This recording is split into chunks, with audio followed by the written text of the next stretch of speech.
biology. Welcome to KISS online class. So before starting the class, here we have some important information, and you must be hearing to these informations repeatedly nowadays. So let me read the same as well. So हमेशा mask पहने रखिए, wash your hands frequently, keep social distancing, use sanitizer, and it is better if you stay at home. And whenever necessary, use gloves. Okay, so these are the things you know, and it's better if you follow these. So students, college के बारे में तो आपने other teacher से सुन लिया होगा. So this is our campus and classroom, laboratory. These are the things you already went through, right? So these are some sports events. These are glimpses of extracurricular activities. Okay, students. So here is an announcement, KTSC 2021. Are you all preparing for it? Yes, sir. Yes, sir. Sir, what will Okay. be the contents of KTSC exam? Content, you will be having mathematics, science, okay, some aptitude and English. Got it? Okay, sir. And it will be of 10th standard, right? Okay, sir. So keep preparing. All the best to you all, and let us start. So students, we are starting biology. Okay, can any of you tell me what biology is? What is biology? Before starting the subject, let us first discuss about the term biology. Biology.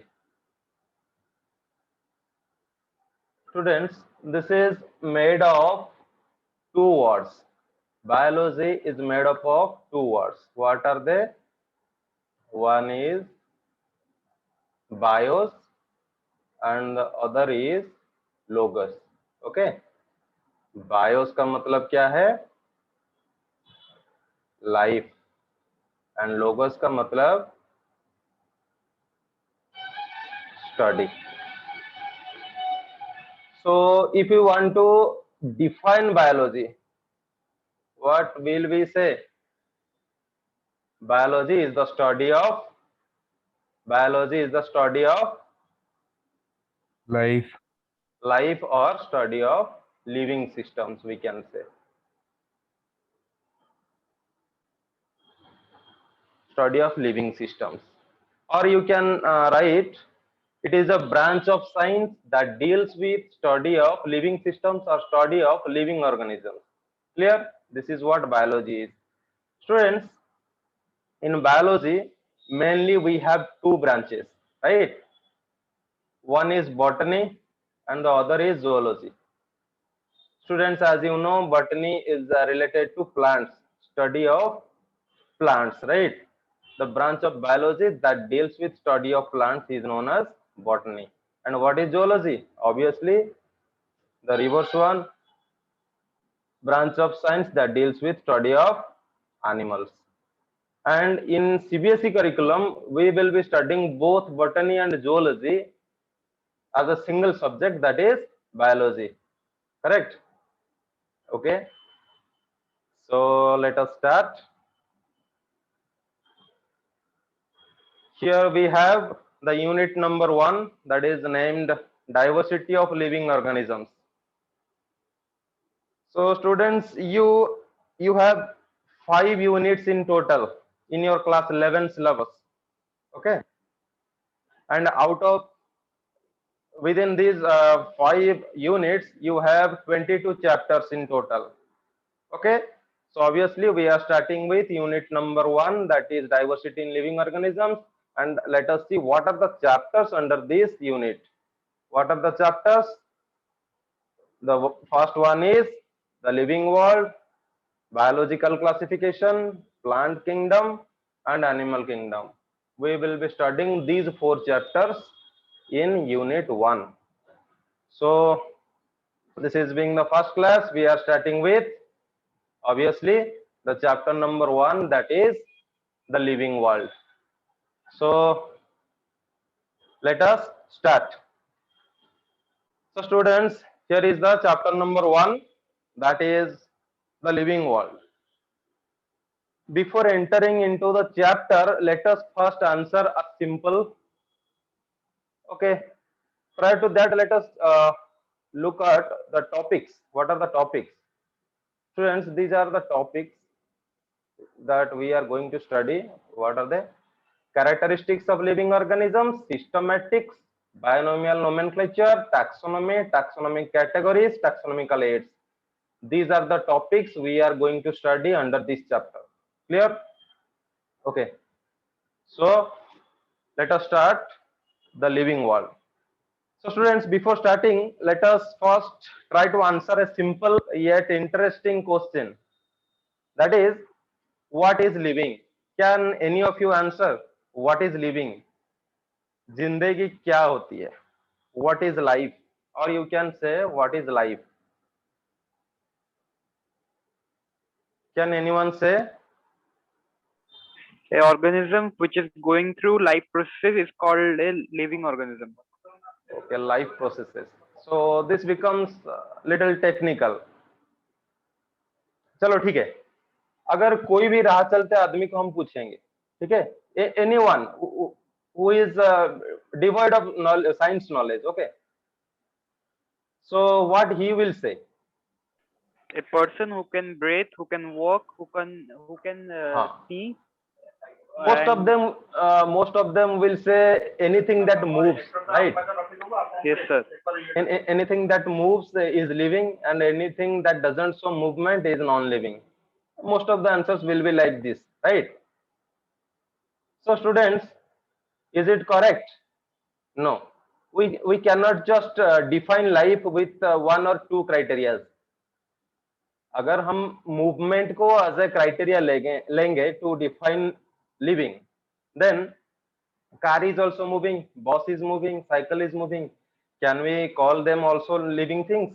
No, right? So let us first discuss about what are the characteristics of living organisms and what are the defining criteria of living organisms. Students, I said two words. एक क्या है?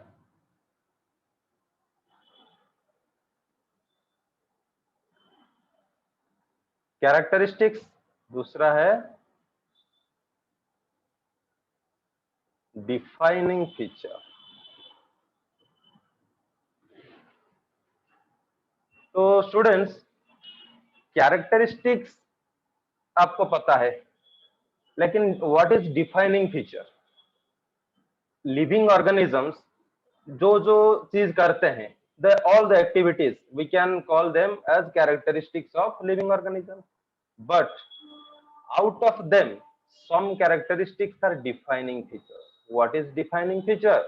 Defining feature is that feature which has no exception, which has no exception. समझ में आया बात? मतलब जो characteristics, those characteristics which are exclusive to living things only, okay, and cannot be shown by any non-living substance, those characteristics are called as defining feature. We will take examples, we will study it in detail. Okay, let us move forward. So students, here we have major characteristics of living organism. What are they? Growth, reproduction, metabolism, cellular organization, and consciousness. बच्चों, these are the major characteristics of living organism. ठीक है, लेकिन ये सब defining feature नहीं है. जैसे कि हमने बोला, what is defining feature? Who can say? अभी मैंने बोला, what is a defining feature? So the feature which can only be shown by, like defined by living organism. या मतलब एक फीचर जो सिर्फ लिविंग ऑर्गेनिज्म ही शो करता है, कोई भी नॉन लिविंग थिंग उसको नहीं शो करेंगे. ठीक है, उस फीचर को हम क्या बोलेंगे? Defining feature. That means it is exclusive to living beings. So students, these are the characteristics. Okay, these are the characteristics. 5 we will discuss these in detail. Out of these, metabolism, cellular organization and consciousness.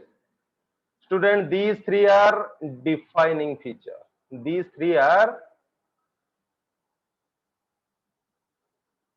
defining features. Okay, and growth and reproduction are not.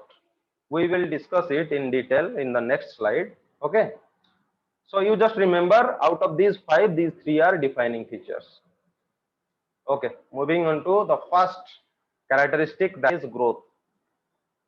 So students, what is growth? Growth क्या है? एक living organism grow कर रहा है. All of you agree? All living organisms show growth. Yes, sir. Yes, sir. Yes, sir. Okay. So what is growth in living things then? बच्चों, living things grow with increase in mass and increase in number of cells. Mass में increase हो रहा हो and number of cells are also increasing. Then we say a living organism is growing. Correct? अच्छा, मास का increment तो हमको पता है, कोई भी ऑर्गेनिज्म छोटा था बड़ा हो गया तो मास में इंक्रीज होगा ही. करेक्ट? लेकिन how the number of cells will increase? The number of cells will increase by the process of what? Cellular division. Cell division. Okay, so students, दुनिया में कोई भी लिविंग ऑर्गेनिज्म ले लो, any living organism on earth surface, everyone started its life from a single cell only. सबने एक ही cell से शुरू किया है, इंक्लूडिंग ह्यूमंस. हम लोगों ने भी एक ही सेल से शुरू किया था, और उस सेल का नाम क्या है? Sperm. Zygote. Zygote. Okay. Sperm is a gamete, right? Ovum is another gamete. And after the fusion of sperm and ovum, zygote is formed. Zygote is the first cell of life. Then zygote keeps on dividing continuously. उसके बाद क्या होता है? Zygote का division होता है 1 से 2, 2 से 4, and this is how the number of cells get multiplied, right? And when the organism becomes fully functional, it has millions of cells. Clear? Okay. So number of cells is increased by cell division. Now next point is, here is a catch. Students, हमने कहा growth is a feature of, or growth is a characteristic of living organisms. Are there some non-living things which also grow? Anyone? कोई ऐसा चीज बताओ जो non living है फिर भी ग्रो कर रहा है? Mountains, sand dunes, icebergs. Okay, these things also grow, right? अरे mountain year by year grow करता है. सैंड ड्यून छोटा था, डे बाय डे उसके ऊपर जैसे जैसे सैंड हार्ड होते हैं वो बड़ा होता जाता है. So non-living things also show growth, correct?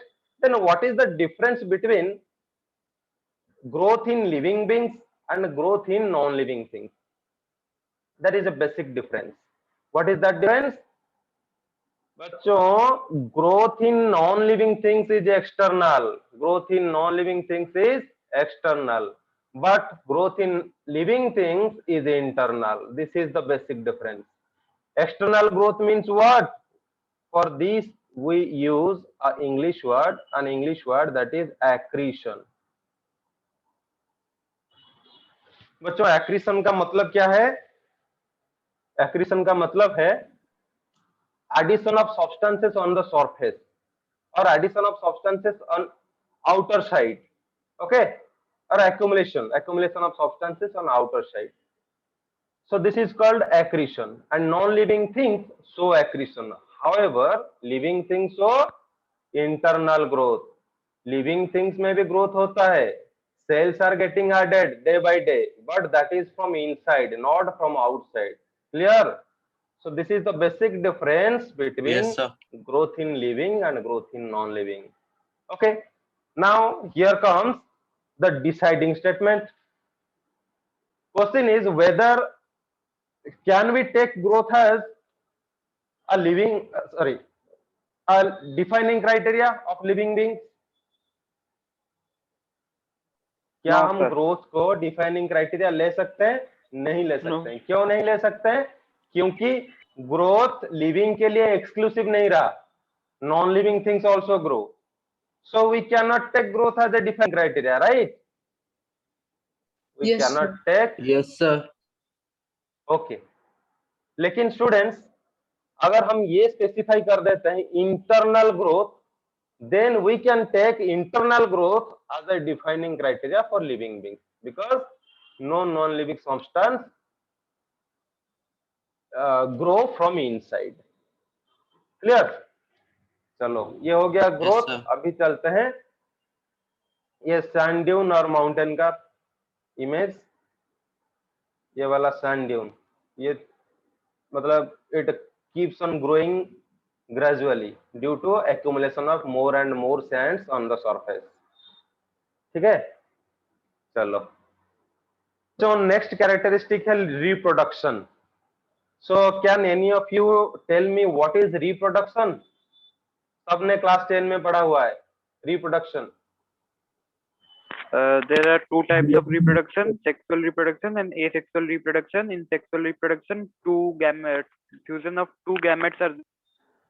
Okay, that is मतलब categorization. You are saying types of reproduction, right? I'm asking what is the definition of reproduction? What reproduction is? A process through which one organism creates copies of itself. Exactly. So reproduction is a process in which an organism produces new organisms of its own kind. Okay, copies of itself. बच्चों आपने सुना होगा ये वाला like बेगेट्स like. इसका मतलब क्या है? जैसा ऑर्गेनिज्म वो अपने जैसा ही एक नया ऑर्गेनिज्म बनाएगा. मतलब डॉग से डॉग पैदा होगा, कैट से कैट, टाइगर से टाइगर. ठीक है, एक अगर ऑर्गेनिज्म से दूसरा ऑर्गेनिज्म पैदा नहीं हो सकता. ठीक है, इसी को बोलते हैं reproduction. An organism produces a new organism of its own kind. Own kind mention करना जरूरी है. ठीक है, so this is what reproduction is. अभी आ गया टाइप भी आप सबको पता है. Two types of reproduction, one is sexual and another is asexual. Sexual जैसे कि आपको पता है इसमें गैमेट्स इन्वॉल्व होते हैं, male gamete and female gamete. There is involvement of male and female gametes. However, in asexual reproduction, a single parent is involved. Single parent, no male female. ये तो पता है आप लोगों को. अच्छा, रिप्रोडक्शन के बारे में बच्चों हम एक पूरा एक यूनिट पढ़ेंगे क्लास 12 में. Okay, we will discuss everything in detail in class 12. Here we are discussing reproduction simply as a characteristic of living organism. Clear? Okay. So here comes the important point. The main point is here. बच्चों, as we said, all living organisms reproduce, right? Have the ability to reproduce, but there are some living organisms like mule. Okay, mule आपने देखा है?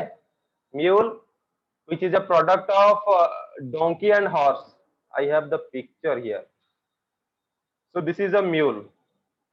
This is a product of horse and donkey. Okay. So बच्चों ये reproduce नहीं कर सकता. Mule cannot reproduce. ये आगे रिप्रोडक्शन नहीं कर सकता. कुछ इनफर्टाइल ह्यूमंस भी हैं. ऐसे कुछ ह्यूमंस है जो रिप्रोडक्शन नहीं कर सकते. ठीक है. So can we take these organisms who are unable to reproduce as non-living things? क्या हम इनको नॉन लिविंग बोल दे? No, sir. No, sir. नहीं बोल सकते, ठीक है। तो अगर हम इनको नॉन लिविंग नहीं बोल सकते, can we take reproduction as a defining criteria? No. Obviously No. not, because there are some living organisms which cannot reproduce. There are some living organisms which cannot reproduce. So reproduction is not a defining feature. Is not a defined feature. That is it. Let us move on to the next characteristic. Metabolism. बच्चों, this is quite important. आपने lower classes में पढ़ा होगा. What is metabolism? Students, metabolism is a sum total of all biochemical reactions, or simply you can say all chemical reactions that is taking place inside a living cell or inside a living body. ठीक है, एक living body के अंदर जितने भी chemical reactions हो रहे हैं कि नहीं हो रहे हैं? रिएक्शंस हो रहे हैं, ठीक है। Yes, sir. अरे हमने खाना खाया, प्रोटीन को तोड़ना पड़ेगा डाइजेशन में, प्रोटीन टूटेगा, फैट टूटेगा, कार्बोहाइड्रेट टूटेंगे, ठीक है। तो ये ब्रेक डाउन प्रोसेस हो गया, जैसे कि आपने पढ़ा डिकम्पोजिशन रिएक्शन, ये भी केमिकल रिएक्शन है, ठीक है। Glucose plus oxygen glycogen formation हो गया, ये भी केमिकल रिएक्शन है। हार्मोन बन रहा है, अमीनो एसिड्स बन रहे हैं, ठीक है, एंजाइम्स बन रहे हैं, ये सारे तो केमिकल्स ही हैं ना, ठीक है। सो लिविंग ऑर्गेनिज्म के सेल्स में हर वक्त every second numerous chemical reactions are taking place, okay, and बच्चों this is the basis of life. इसी केमिकल रिएक्शंस के वजह से ही हम लोग जिंदा है। हम लोग क्या, कोई भी living organism is alive because of these chemical reaction. जिस दिन ये रिएक्शंस बंद हो जाएंगे उस दिन वो ऑर्गेनिज्म मर जाएगा, ठीक है। So this is how we define metabolism. The second point is the definition, the sum total of all reactions taking place inside the body of living organisms. समझ में आया? Yes, sir. Okay. So now metabolism can be divided into two types, anabolism and catabolism. बच्चों, आप लोगों ने class 10 में पढ़ा होगा, एक रिएक्शन था कॉम्बिनेशन रिएक्शन, दूसरा था डिकम्पोजिशन रिएक्शन, याद है? तो Yes, sir. ओके, तो कॉम्बिनेशन रिएक्शन में क्या होता था? when two or more substances combine to form a product, that is what combination reaction is. Similarly decomposition reaction में क्या होता था? one complex substance breaks down into simpler substances, right, with application of heat, light, electricity, whatever. आपने ये सब पढ़ा है, ठीक है। इसी तरह ही metabolism is also divided into two types, मतलब एनाबॉलिज्म एंड कैटाबॉलिज्म। बच्चों, ये जो एनाबॉलिज्म है, this is a constructive process, दिस इज अ constructive process, whereas catabolism is a destructive process. Good morning, sir. Destructive means okay, so एक है constructive, दूसरा है destructive. Destructive means a breakdown process, ठीक है। तो anabolism में क्या होता है बच्चों? when few substances combine to form a new product. For example, इसका सबसे बढ़िया एग्जाम्पल है फोटोसिंथेसिस। बच्चों, फोटोसिंथेसिस में क्या होता है? The green plant containing chlorophyll हाँ, make it मतलब food in the reaction is, इसमें क्या होता है, रॉ मटेरियल जो होते हैं कार्बन डाइऑक्साइड, वाटर, ये सब रॉ मटेरियल्स हैं, right. In presence of sunlight and chlorophyll they combine to form what? Glucose. ये तो पता है ना हम लोगों को, C6H12O6। तो देखो यहाँ पे कार्बन डाइऑक्साइड एंड वाटर मिलके क्या बनाए? ग्लूकोज। तो ये कंस्ट्रक्टिव प्रोसेस हुआ ना, ठीक है। So this comes under anabolism. Similarly there are some reactions which are destructive as well. And destructive reaction का सबसे बढ़िया एग्जांपल होता है आपका रेस्पिरेशन। बच्चों रेस्पिरेशन में क्या होता है, पढ़ा है आपने लाइफ प्रोसेसेस में? Oxygen is converted into carbon dioxide. No, cellular respiration में क्या होता है, सेलुलर रेस्पिरेशन में हम क्या तोड़ते हैं, glucose. Glucose is broken down in presence of oxygen mitochondria में, ठीक है। माइटोकॉन्ड्रिया में ग्लूकोज, ये पूरा प्रोसेस हम पढ़ेंगे, ठीक है। ग्लूकोज पहले पायरुवेट में कन्वर्ट होता है, पायरुवेट फिर ऑक्सीजन के प्रेजेंस में माइटोकॉन्ड्रिया में जाके एनर्जी बनाता है। ये पूरा प्रोसेस हम पढ़ेंगे in the chapter of respiration, ठीक है। यहाँ सिर्फ देखो इसमें क्या हुआ, glucose is getting converted into carbon dioxide, water and lots of energy. Energy मतलब आपका एटीपी। देखो यहाँ पे एक सब्सटेंस ब्रेक होके बहुत सारे सब्सटेंसेस बन रहे हैं, ये तो ब्रेक डाउन प्रोसेस हो गया ना। तो इस टाइप के जो रिएक्शंस होते हैं उसको हम क्या बोलेंगे, कैटाबोलिज्म। तो समझ में आया? लिविंग सेल्स के अंदर दो तरह के रिएक्शंस होते हैं, एक है एनाबोलिज्म, दूसरा है कैटाबोलिज्म। समझ में आया? मेटाबॉलिज्म का कॉन्सेप्ट सबको समझ में आ गया? Yes, sir. Okay, Yes, sir. Now comes the most important question, that is can we take metabolism as a defining feature? क्या हम मेटाबॉलिज्म को लिविंग ऑर्गेनिज्म का एक डिफाइनिंग फीचर बोल दें? Yes, sir. Yes, sir. Yes, it is a defining feature, क्योंकि ऐसा कोई नॉन लिविंग ऑर्गेनिज्म नहीं है which show metabolism, no non living substance show metabolism. अच्छा तो यहाँ पे एक फैक्ट आता है, आज के डेट में साइंस बहुत एडवांस हो गया है, right? And inside the laboratory we can perform any kind of reaction, right? Protein, carbohydrate, fat, enzymes, hormone, everything we can prepare inside our laboratory. Do you agree? Agree, sir. Okay. Agree, sir. तो हम अगर laboratory के अंदर ये सारे चीज बना सकते हैं, तो ये जो रिएक्शंस मैंने बोला, एंजाइम बनाने का प्रोसेस, ये तो लिविंग रिएक्शन है ना, सेल के अंदर बनता है एंजाइम, हार्मोन सेल बनाता है, ठीक है। तो ये सारे लिविंग रिएक्शंस है। अगर इन्हीं लिविंग रिएक्शंस को हम लैबोरेटरी में परफॉर्म करते हैं, क्या हम उसको मेटाबॉलिज्म बोल दें? तो एक वर्ड होता है इन विट्रो, सुना है आपने? In vitro. इन विट्रो का मतलब है इनसाइड टेस्ट ट्यूब, और if something is done inside a laboratory, not naturally, okay, that is called in vitro. बच्चों, if a living reaction is taking place in vitro, that means for example एक test tube के अंदर हम एक enzyme बना रहे हैं, एक एंजाइम, कोई भी एंजाइम ले लो, पेप्सिन जो स्टोमक में होता है, पढ़ा है आप लोगों ने न्यूट्रिशन चैप्टर में, ठीक है। पेप्सिन क्या करता है? Protein digestion. अगर हम पेप्सिन को टेस्ट ट्यूब के अंदर बनाने लगे, क्या हम उस टेस्ट ट्यूब को लिविंग सब्सटेंस बोल दें? No, sir. No. So here you have to remember, if a living reaction is taking place in vitro, that means inside test tube or inside a laboratory, we cannot call those substances as living things.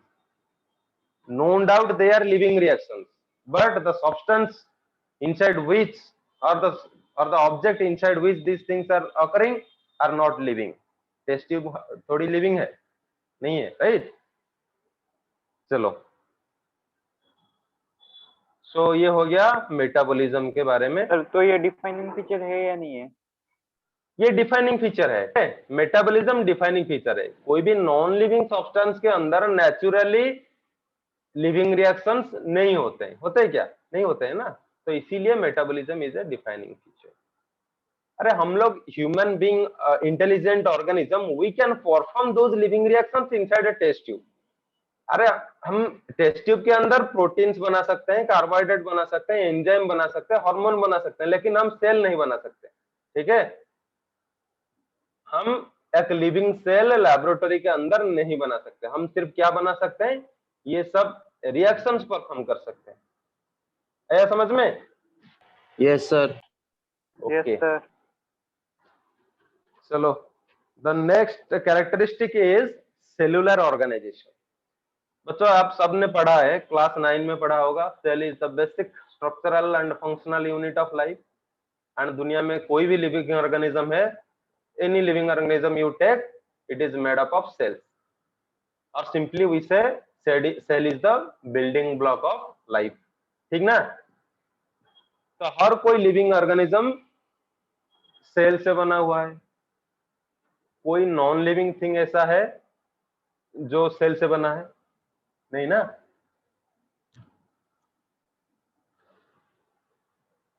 तो cellular organisation is a defining feature of living beings. समझ में आया? Yes, sir. Suppose this is a cell. Cell के बारे में आप सबको पता है।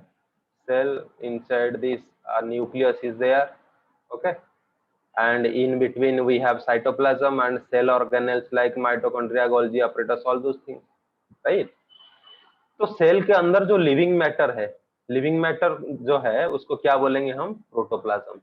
ठीक है बच्चों, सेल के अंदर जो लिविंग कंटेंट है उसको हम क्या बोलेंगे? Protoplasm. What is protoplasm? This is the combination of nucleus plus cytoplasm. ठीक है, मतलब बाउंड्री के अंदर जितने भी सारे सब्सटेंसेस है, साइटोप्लाज्म है, सेल ऑर्गेनेल्स है, न्यूक्लियस है, everything that together constitute protoplasm, जिसको हम बोलते हैं लिविंग मैटर। ठीक है, हर सेल में प्रोटोप्लाज्म होता है। क्लियर? सो बच्चों, Yes, sir. This is a defining feature. Now comes the next criteria, that is consciousness. बच्चों what is consciousness? What is consciousness? This is a simple English word. Consciousness means ability to sense the environment or ability to sense our surrounding. ठीक है, अगर हमारे surrounding में कोई भी change हो रहा है हमको पता चल जाता है ना। ठीक है, हम बाहर खड़े हैं, मतलब अचानक से बारिश आया, हम भागते हैं घर के तरफ, right? So we have the ability to respond to the change in the environment, right? So we have consciousness. Similarly, all living organisms have the ability to sense their environment. Correct? Yes, sir. So a term stimuli is used here. बच्चों stimuli क्या है? Stimuli is plural of stimulus. This is the plural of stimulus. Stimulus का मतलब क्या है? Any change that is occurring in the environment और in the surrounding. Surrounding में कोई भी चेंज हो रहा है, धूप तेज हो गया, बारिश हो रहा है, कुत्ता आ गया, कुछ भी, एनी चेंज, ठीक है, उसको हम बोलेंगे स्टिमुलस। और इन स्टिमुलस के अगेंस्ट हर कोई लिविंग ऑर्गेनिज्म रेस्पॉन्ड करता है। ठीक है, and ability of that response is known as consciousness. So they respond to various physical, chemical and biological stimuli. ठीक है बच्चों, जैसे हमने बोला animals show response to the changes in the environment, वैसे ही plants also show response to external stimuli. आपने touch me not plant देखा होगा, ठीक है, उसको छूते ही उसके जो लीव्स बंद हो जाते हैं, right? So it is also Yes, sir. responding to the external change. वैसे प्लांट्स है जो सिर्फ साल में एक पर्टिकुलर टाइम में फ्लावरिंग करते हैं। ठीक है, कुछ ऐसे प्लांट्स है जो सिर्फ विंटर में फ्लावरिंग करते हैं, कुछ ऐसे प्लांट्स है जो सिर्फ समर में फ्लावरिंग करते हैं। ठीक है, so they have the ability to sense the environment. मतलब टेम्परेचर कम हो गया, अभी टाइम आएगा हम लोग को फ्लावरिंग करने के लिए। तो plants also respond to the environment. So all living organisms have this consciousness. Clear? So Yes, now sir. the deciding question is whether consciousness is a defining feature of living beings. Yes, sir. Yes, sir. Yes. Okay. क्योंकि Yes, sir. कोई भी non living substance conscious नहीं है अपने surrounding को लेके, ठीक है। तो ये कुछ पिक्चर्स है, देखो। चलो, तो बच्चों हमने सारे कैरेक्टरिस्टिक्स पढ़ लिए, ठीक है। यहाँ पे लिस्ट कर देते हैं, ये राइट साइड पे क्या क्या था। पहला था ग्रोथ, दूसरा Reproduction. Reproduction, third one was Metabolism. Metabolism. Exactly, fourth one is Cellular organization. Cellular organization. cellular organization, and the last one is consciousness. Consciousness. Okay, so out of these five we have already discussed about everything. Okay, now you say which are defining, which are not. बच्चों growth नहीं है, पता चल गया, growth is not a defining, reproduction is also not. these three मतलब metabolism, cellular organisation and consciousness, these three are defining criteria of living beings. Okay, अच्छा, Yes, sir. चलो moving on to next, what we have now, we have body organization of living organisms. ठीक है, एक living organism का जो body है उसका organisation, मतलब ये कैसे बना हुआ है।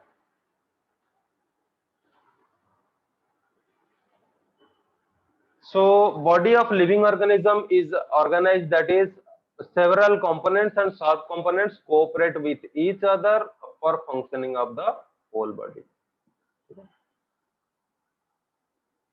So एक लिविंग बॉडी का फंक्शनिंग के लिए बहुत सारे कंपोनेंट मतलब मिलके परफॉर्म करते हैं फंक्शन, राइट। जैसे कि ह्यूमन बॉडी में लंग्स रेस्पिरेशन करता है, किडनी एक्सक्रीशन करता है, स्टोमक डाइजेशन करता है, ठीक है। तो different components perform different functions, but together they constitute the complete organism, ठीक है। तो उस जो वही जो हायरार्की है उसको हम समझेंगे। देखो, तो लिविंग सिस्टम का और लिविंग बॉडी का जो ऑर्गेनाइजेशन है, it is divided into to hierarchies, that is physical hierarchy and a biological hierarchy. बच्चों फिजिकल हायरार्की जो है वो है non living thing, and the biological hierarchy is obviously the living hierarchy. And यहाँ पे जो वर्ड आया हायरार्की, इसका मतलब समझते हो? What is the meaning of hierarchy? कौन बोलेगा? हायरार्की का मतलब पता नहीं सर। Generation wise. हाँ, रैंक वाइज अगर हम एक सीक्वेंस बनाते हैं उसको हम बोलेंगे हायरार्की। आपका स्कूल का हायरार्की देख लो, स्कूल के हायरार्की में क्या चीज आएगा? सबसे ऊपर होते हैं डायरेक्टर या फिर चेयरमैन, उस चेयरमैन के नीचे डायरेक्टर के नीचे प्रिंसिपल के नीचे टीचर के नीचे क्लर्क। अगर हम ये सीक्वेंस रैंक वाइज लिखेंगे, ये जो पूरा स्टेप्स बनेंगे, सीक्वेंस ऑफ स्टेप्स, उसको हम क्या बोलेंगे? हायरार्की, ठीक है। वैसे ही लिविंग ऑर्गेनिज्म का जो बॉडी ऑर्गेनाइजेशन है उसका एक हायरार्की हम बनाएंगे, और उस हायरार्की को दो पार्ट में हमने ऐड किया हुआ है। क्या चीज? एक फिजिकल हायरार्की, दूसरा है biological hierarchy. Once we look at the flow chart you will be able to understand it properly. Here is the flow chart. देखो बच्चों, सब एटॉमिक पार्टिकल से शुरू होता है। कोई भी लिविंग ऑर्गेनिज्म को हम अगर डिवाइड करते जाएं finally we will get atoms, right. Atom is the smallest particle. अगर हम एटम को ही डिवाइड कर दें, उसको भी अगर डिवाइड करें, उसके अंदर से निकलेंगे क्या चीज? Subatomic particles. What are they? Electron, electron, proton, neutron. Neutron, ठीक है। दुनिया के सारे एटम्स इन तीन चीजों से बने हैं, electron, proton and neutron. These are subatomic particles, and these subatomic particles combine to form atoms, and atoms combine chemically to form compounds, right? अच्छा बच्चों देखो, हम बोल रहे हैं cells are living things and we all are living organisms, but what are the things we are made up of? Cell किससे बना है? सेल किससे बना है? Cell is made up of cytoplasm, cell organelle. We are saying these, right? But what are these cell organelles made up of? What is the cytoplasm made up of? Okay. Protein. हाँ, these are also made up of non-living things. Non-living things, or you can say inorganic substances like with nitrogen, carbon, oxygen, hydrogen, sulfur, phosphorus. इन्हीं चीजों से बने हैं सारे living molecules. ठीक है, cell के अंदर जो लिविंग मॉलिक्यूल्स है, जो जिसको हम बायोमॉलिक्यूल्स भी बोलते हैं, एक चैप्टर पढ़ेंगे हम बायोमॉलिक्यूल्स. बायोमॉलिक्यूल्स मतलब carbohydrate, protein, enzymes, hormones, vitamin, ये सब बायोमॉलिक्यूल्स है. But what are these things made up of? यही सब इनऑर्गेनिक सब्सटेंस से ही बने हैं. Phosphorus, nitrogen, carbon, hydrogen, oxygen, इन्हीं चीजों से बने हैं. ठीक है, तो एटम मिलके बनाए कंपाउंड, और बहुत सारे बायोलॉजिकल कंपाउंड और ऑर्गेनिक कंपाउंड्स मिलके क्या बनाते हैं? एक कंप्लीट सेल. ठीक है, तो कंपाउंड तक ये सब नॉन लिविंग थिंग्स थे. तो इस हायरार्की को हमने क्या बोला? Physical hierarchy. क्लियर? जैसे ही सेल आ गया, सेल तो लिविंग है ना, इसके आगे जो हायरार्की है उसको हम बोलेंगे बायोलॉजिकल हायरार्की. तो ये वाला हायरार्की आप सबको पता है. सेल का जब ग्रुप बन जाता है, ग्रुप ऑफ सेल को क्या बोलते हैं हम? Tissue, right? Group of cell को बोलते हैं टिश्यू. और बहुत सारे टिश्यू मिलके क्या बनाते हैं? ऑर्गन्स. ठीक है, एंड बहुत सारे ऑर्गन मिलके क्या बनाते हैं? ऑर्गन सिस्टम्स, जैसे digestive system, reproductive system, excretory system, respiratory system. Okay, तो ऑर्गन्स मिलके बनाते हैं ऑर्गन सिस्टम्स, और ऑर्गन सिस्टम्स मिलके क्या बनाते हैं? द कंप्लीट ऑर्गेनिज्म बना है. क्लियर? Yes, sir. तो ये हायरार्की समझ में आ गया. अच्छा बच्चों, ये लेफ्ट साइड में एक लाइन सीधा खींचा हुआ है सेल से लेकर ऑर्गेनिज्म तक. इसका सिग्निफिकेंस कोई बता पाएगा मुझे?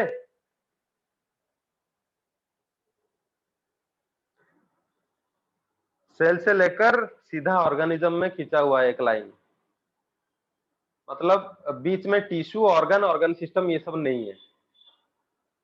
बच्चों, this is possible for Unicellular organism. Exactly, very good, unicellular organisms.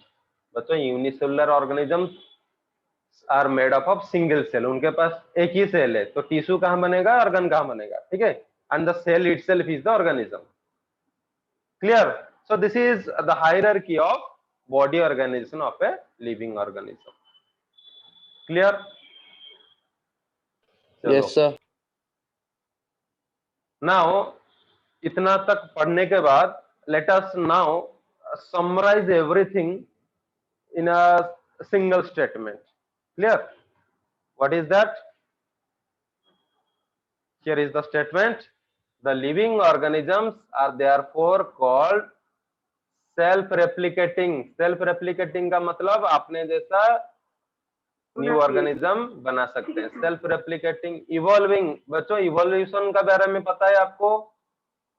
Evolving Yes, या sir. फिर आपका डिलीट हो गया था शायद, ये चैप्टर हो गया था ना इवोल्यूशन क्लास 10 में से? हाँ, Yes, sir. हम लोग पढ़ेंगे क्लास 12 में, पढ़ेंगे इवोल्यूशन इन डिटेल. तो लिविंग ऑर्गेनिजम्स आल्सो इवॉल्व. बच्चों, दुनिया में जब लाइफ की शुरुआत हुई थी, life started with a single cell, correct? Single cell like bacteria, a single prokaryotic cell. उससे शुरू हुआ था life on the surface of earth. एक सेल से लेकर आज के डेट में देखो कितने सारे कॉम्प्लेक्स ऑर्गेनिजम्स हैं. Humans, tiger, elephant, so many complex organisms. They all have evolved from a single cell. तो इसको बोलते हैं इवोल्यूशन. ईयर बाय ईयर होता है, वेरिएशंस प्रोड्यूस होते हैं, चेंजेस होते हैं लिविंग ऑर्गेनिजम्स, एंड यही changes over millions of years produce new organisms. तो पूरा इसके बारे में पूरा डिटेल में पढ़ेंगे। So all living organisms evolve, so self replicating, evolving, self regulating. बच्चों सेल्फ रेगुलेटिंग का मतलब हम अपने आप को रेगुलेट कर सकते हैं कि नहीं कर सकते? अरे ह्यूमन बॉडी का टेम्परेचर है 37 डिग्री सेल्सियस, करेक्ट और नॉट? Yes, sir. अरे आप लोग पोल में जाओ, डेजर्ट में जाओ, टेम्परेट जोन में जाओ, कहीं भी चले जाओ, आपका बॉडी टेम्परेचर 37 से नीचे नहीं आएगा। This is constant. कांस्टेंट कैसे है? Because we are able to maintain our internal environment, we are able to maintain our internal environment. खाली टेम्परेचर नहीं, ठीक है, not only temperature, we are able to maintain everything, that is pH of blood, salinity of blood, everything, ठीक है। हम अपने body के अंदर जो इंटरनल एनवायरनमेंट है हम उसको मेंटेन करके रख सकते हैं किसी भी कंडीशन में, ठीक है। So we are self regulating and interactive systems capable of responding to external stimuli. ये कॉन्शियसनेस का बात आ गया। We are able to or we are capable to respond to external stimuli. This is the summary what we have studied till now. समझ में आ गया सबको? Yes, sir. Yes, sir. Okay. Yes, sir. So students, that's all from the concept part. Let us now discuss some questions. In every class, we will discuss some questions from NCERT as well as some questions from NEET. Okay, previous year NEET examinations. Okay, so let us start. The first question. Can any of you answer which of the following is the defining characteristic of living organism? A very easy question. B. The first one, growth, is obviously not. Reproduction भी नहीं है. Ability to make sound, this is also not. So the answer is Sir, response to external stimuli. response to external stimuli. इसी को हम बोलते हैं, इसी को क्या बोलते हैं हम?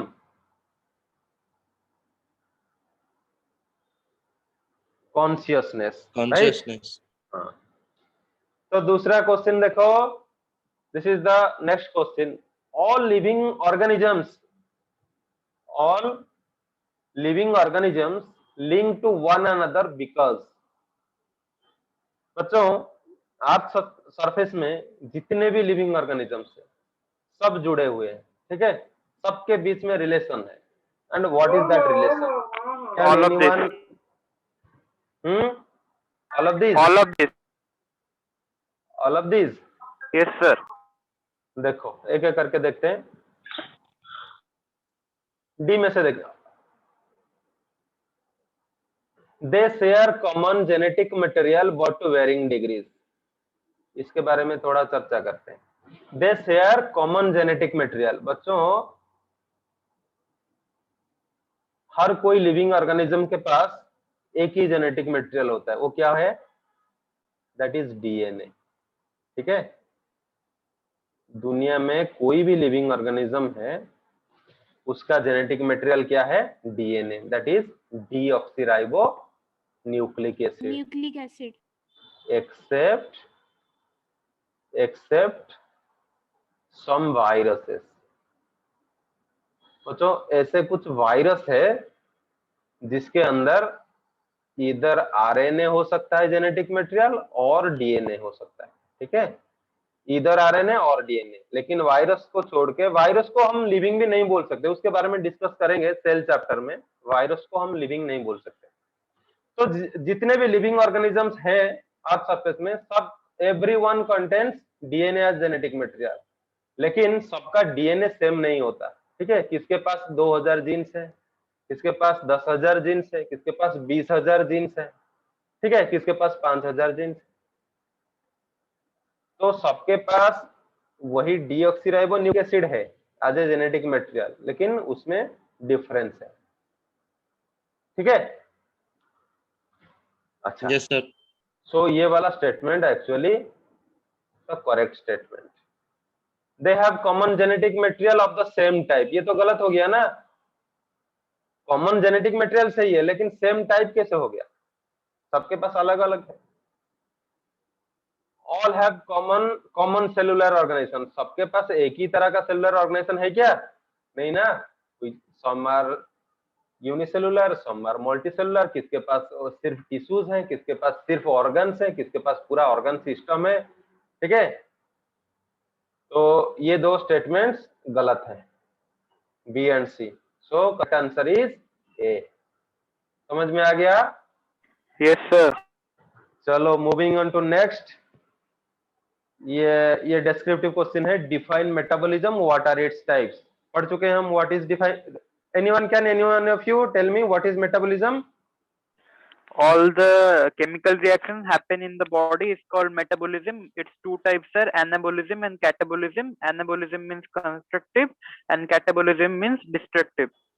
Okay, very good. Now, so these are some questions you try at home. Okay, 3, 4 and 5.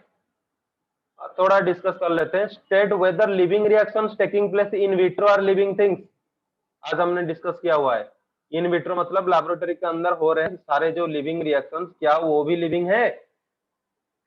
No. No, sir. नहीं है. ठीक है. उसके बाद 4 रिपीट हो गया. चलो ठीक है, क्वेश्चन डिफरेंट है. What is the difference between growth in living beings and that in non living beings? Anyone tell me? Sir living beings में इंटरनल होता है और नॉन लिविंग बींग्स में एक्सटर्नल होता है. Very good. Okay. Last question. What can we say about patient lying in coma? This is a very interesting question. Everyone read and try to answer. एक patient coma में है, hospital में है. हम उसको लिविंग बोलेंगे या नॉन लिविंग बोलेंगे? Sir, living. Sir, living. Sir, living. देखो बच्चों, हमने जो डिफाइनिंग क्राइटेरिया जब हम डिस्कस कर रहे थे, उसमें एक चीज आया था कॉन्शियसनेस, राइट? और जो कोमा में जो पेशेंट है, क्या वो उसके एनवायरनमेंट को रेस्पॉन्ड कर रहा है?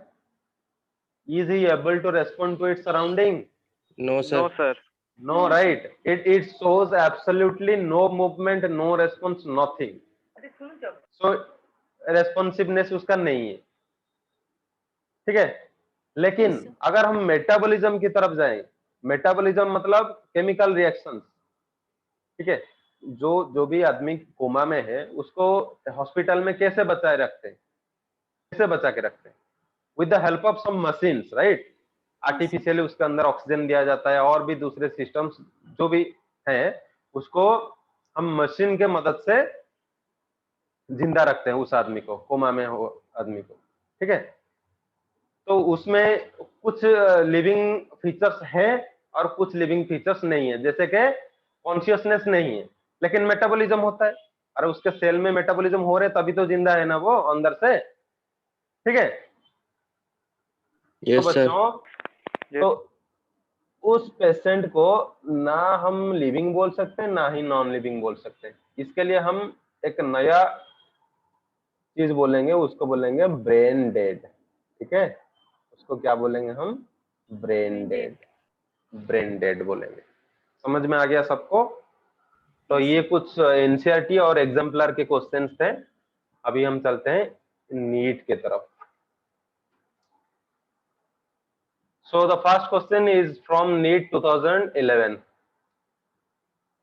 A simple one. Which one of the following aspect is an exclusive characteristic? Is an exclusive characteristic of living thing? Try to answer. A, B, C, D. Out of A, B, C, D, which one is the correct answer?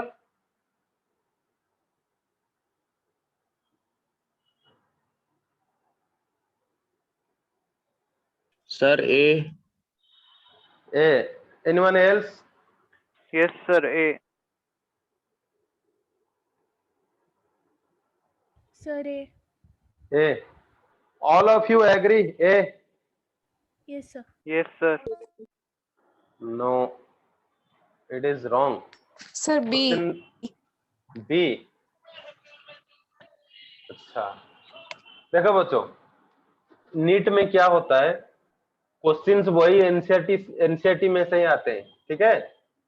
Very simple questions, all are easy, but the thing is they will try to confuse you, ठीक है। वो ऐसे ऐसे मतलब options देंगे, आप लोग confuse हो जाओगे, ठीक है। So you have to build your concept so strong that you will not be confused in the real examination, ठीक है। तो देखो, which one of the following aspect is an exclusive characteristic? exclusive characteristic मतलब जो सिर्फ living beings के पास हो। बच्चों, आइसोलेटेड मेटाबॉलिक रिएक्शन, आइसोलेटेड मतलब लिविंग सिस्टम के बाहर, इन विट्रो लैबोरेटरी में, ये तो कभी भी एक्सक्लूसिव फीचर नहीं है ना। नहीं सर, डी डी होगा। एग्जैक्टली, डी होगा। Yes sir. चलिए देखते हैं, एक एक कर देखते। Increase in mass from inside only, increase in mass from inside only. अरे लिविंग बींग्स का मास मतलब सिर्फ अंदर में से ही होता है क्या? This is not true, right? ये भी गलत है। सी वाला ऑप्शन देखो, perception of events happening in the environment and there memory. बच्चों, परसेप्शन का मतलब क्या है? We can sense our environment. All living things can sense their environment. This is a defining criteria. अभी हमने डिस्कस किया था। This is a defining criteria. Perception of events happening in the environment. This is what consciousness is. ठीक है? Okay? Yes sir. D भी गलत है, देखो। Increase in mass by accumulation of material both surface, on both surface। अरे accumulation of material बाहर से अगर हो रहा है, ये तो नॉन लिविंग कैरेक्टर हो गया, लिविंग का थोड़ी है, तो ये भी गलत है। तो सही ऑप्शन क्या है? सी, ठीक है। तो before answering we have to understand the question thoroughly, clear? Now this is a question from NEET 2007. All of you try to answer it. This is the last question, I think.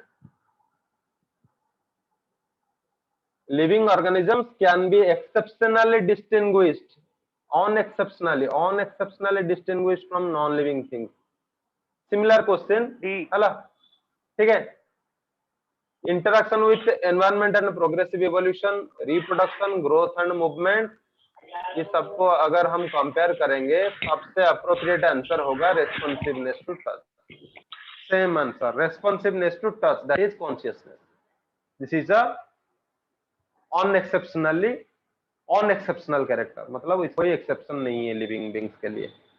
ये समझ में आ गया? See देखो, question number 3, biological organisation starts with, NEET 2007। Biological organisation starts with, दो तरह का organisation हमने पढ़ा लिविंग बॉडी के अंदर, कौन सा सही होगा? A, cellular level. Biological organisation starts with cellular level, organismic level, atomic level, submicroscopic molecular level.